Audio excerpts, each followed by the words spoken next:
Hi guys, welcome to Mythbusters. Exactly. Although we're Canuck whiskey, we want to call ourselves Mythbusters because we're gonna bust a myth on this Japanese whiskey, but it is a world whiskey. And that's the whole myth we're gonna bust. Suntory AO is actually pronounced Suntory AO, and it has a meaning. And this one is a very meaningful bottle. Let's take a look at how beautiful it is. Exactly. So this bottle is a blend of all the whiskeys Suntory owns. Technically, Suntory is a subsidiary of Beam Suntory. Beam Suntory owns a lot of distilleries all over the world. This beautiful bottle is a culmination of whiskeys from 3 continents, 5 countries. Wow. And 5 countries represented by 5 facets and all owned by Beam Suntory. I'm really excited. I hope you are too. I love Japanese whiskey, but the fact that this is bringing the whole world together. And it's technically not Japanese. That's the whole point of the myth busting. So are you ready to start the review? Yes. Let's do it. Let's start the review.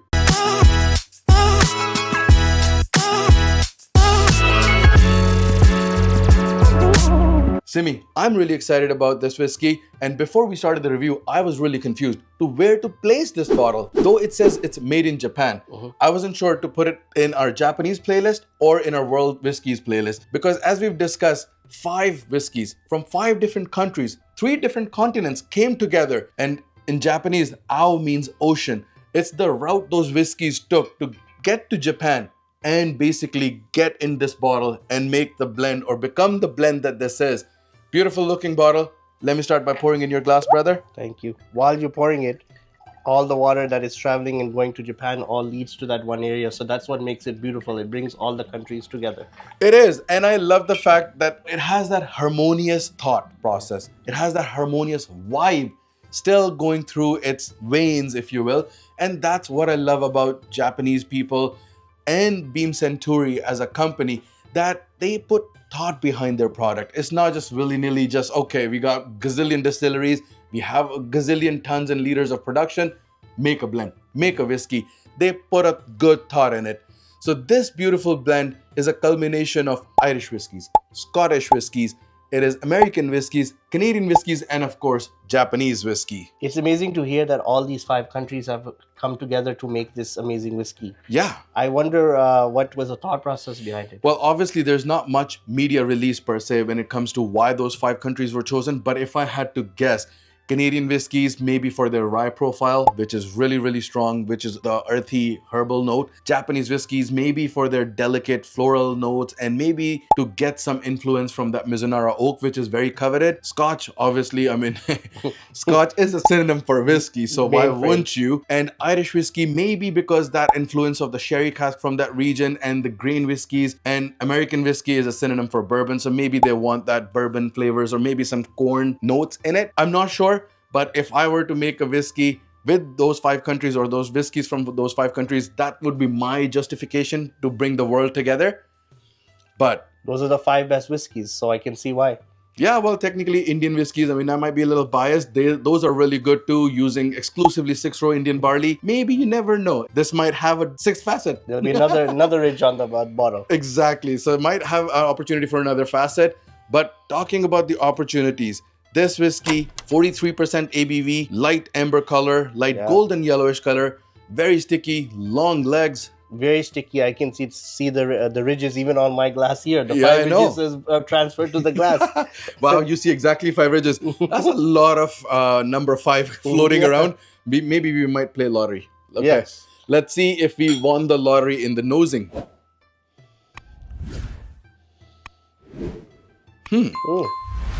Very, very interesting nose. A little bit confused as we mentioned before. Yeah. I'm getting something sweet. So I'm definitely getting a lot of honey, definitely getting a lot of vanilla. For me also, like peaches, pineapple. You're getting some, oh wow. Like fruits, like apple or pear. I'm getting some peach, maybe some pineapple. I'm not 100% sure on the apple part, but maybe. It's, as I said, very complex. I like complex whiskey. They might have taken it up a notch, a wee bit too far out of my range. Again, 5 different blends. We're going to have to find out what the next steps are. Yeah, definitely there's a lot of oakiness, a lot of woody notes.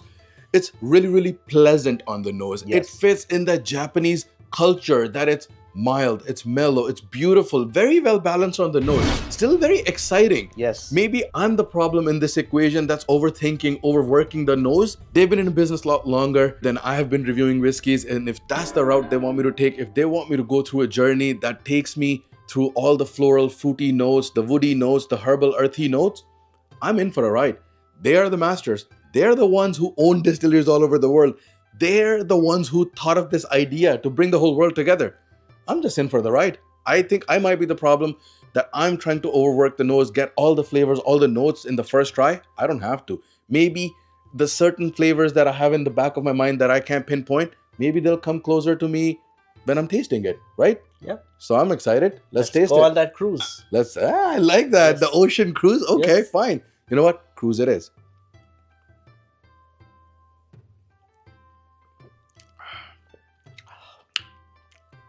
Mm. Very interesting nose. Very interesting taste. I'm definitely getting the warmth. I'm definitely feeling the pepperiness. Honey is there. So for me, with the flavor notes, a lot of fruitiness and a bit of a oaky finish as well, and the aftertaste as well. You're absolutely right. So obviously the fruity floral vibe has continued. The oakiness is definitely there. The tannins, the pepperiness is there. One thing that surprised me was a wee bit of smokiness. I'm getting some winter spices as well. I'm gonna have another sip. It's definitely worth it. I was shocked with the winterness because that was not showing in the nosing. So Yeah. the nosing and the taste, two different complete outcomes. Opposite. Yeah, absolutely. Definitely the smokiness is there. I'm getting that little bit of cinnamon, the clove, the winter spice feel. It is spicy, but very smooth. Yeah. I am baffled. I am surprised at their genius. How did they get those whiskeys to commingle so beautifully together? It is amazing. And that too at such an affordable price. In Canada, it's available coast to coast for $105. In US, it's available for $70. In India, you can pick this bottle up at duty free, a liter bottle for 5,200 rupees. And locally, it's available anywhere from 3,500 to 4,500 rupees. Yeah, and as we said initially that we were confused where to place this, I think I will happily put this. It checks all the boxes for that Japanese whiskey. Yeah. The writing, the logical sense, the fruity flavor notes, how well balanced it is, the 5 facets representing the 5 countries. As I said, mind blown. Mind blowing. Right?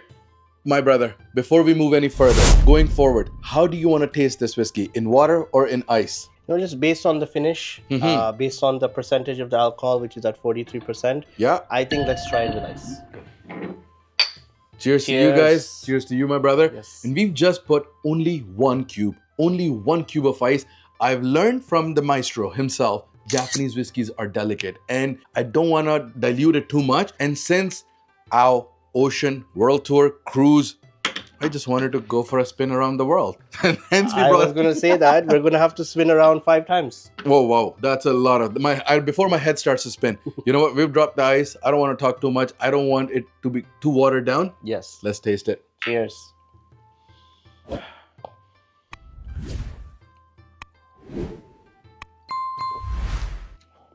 Wow. Very, very interesting. So for me, I'm tasting a lot of still the fruity notes. Yeah. But the oakiness, it has increased. risen. It's amplified. Yes, I'm surprised. The oaky flavors are definitely there. The earthy herbal notes, and I'm getting those sun-dried fruits that I would expect in an Irish whiskey. I am confused. I'm impressed. I'm in awe with this whiskey, that it's actually hitting all the facets. The honey's still there, the fruity floral notes are still there, the earthy herbal notes have accentuated, the oakiness has accentuated, pepperiness dissipated. There's no pepperiness, there's no burn, no nothing. For me also at the end, the aftertaste, and I've never had this with whiskeys, is the sugarness. Like it's so... The candied sugar? Like a sugar after, like, once you're finished eating that last bite, I have that feeling. It's honestly like eating a wafer. Yes. It's that mouthfeel. It's coating my tongue properly. It is very perfumey, candy finish. I am very, very impressed. And for the price, as we've discussed, it's taken me on a world tour while I'm sitting here doing a review. Yeah. And the thing is, you get all those taste buds and everything that you mentioned too. Can't go wrong. Yeah, it's a very well-rounded whiskey, very well balanced. It's definitely a world tour in your glass. I never thought that somebody will do it. I am glad somebody did do it, and I'm glad Beam Suntory did it because they own a lot of phenomenal whiskeys from around the world, as we've mentioned. But I mean, if we were to take a wild guess, I would have to say that from Japan, we have Yamakaze and Hokusu in this blend. From Canada, we definitely have some Canadian Club from Alberta Distillers. From Scotland, we might have Ardmore in this blend. And from Ireland, we might have Kilbeggan or Connemara. From US, we definitely have some Jim Beam in it. I'm in love with this whiskey. You know what? One more sip. Let's get into scoring. Yes. Cheers. Cheers, brother. Ah, amazing. Phenomenal. You know, it's your turn. I will start with the scoring. Thank you. Again, I have a bit of a couple of biases on this. Oh wow, okay. Bourbon Jim Beam is one of my favorites. Yes, it is. Of course, Japanese whiskey. Those are your favorites. But I'm going to be very neutral with this. Okay. Just based on just the experience we've had today. Yes. The tasting, the nosing, you can't go wrong. I love the fruitiness. I love the aftertaste of the sugar. Yes. Okay. That is actually one of my favorite things about this whiskey. Okay. I'm with you. And then, of course, the Japanese thought process and bringing everyone together. I would score this an 86. 86? That's a very solid score. You've said pretty much everything that I would have wanted to say about this whiskey. The thought process, how it brings the world together. But I'm with you on the flavor profile of this whiskey. I love the candied sugar finish on it. The oakiness, the surprising smokiness that I got in the taste. I fell in love with this whiskey then and there. Obviously, the 5 facets, 5 countries, very beautiful thought process. Says made in Japan. They have the Japanese design language, the ao, meaning the ocean, the blue on it. My score is also going to be in a very similar range to yours. My score for this beautiful whiskey is 88. Wow. Very close. It definitely deserves the score that it got.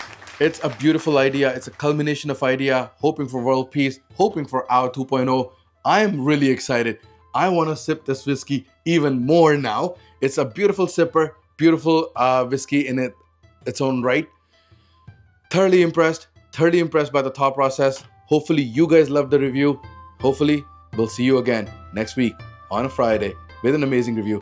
Cheers, guys. Cheers to you, brother. Cheers. See you in the next one.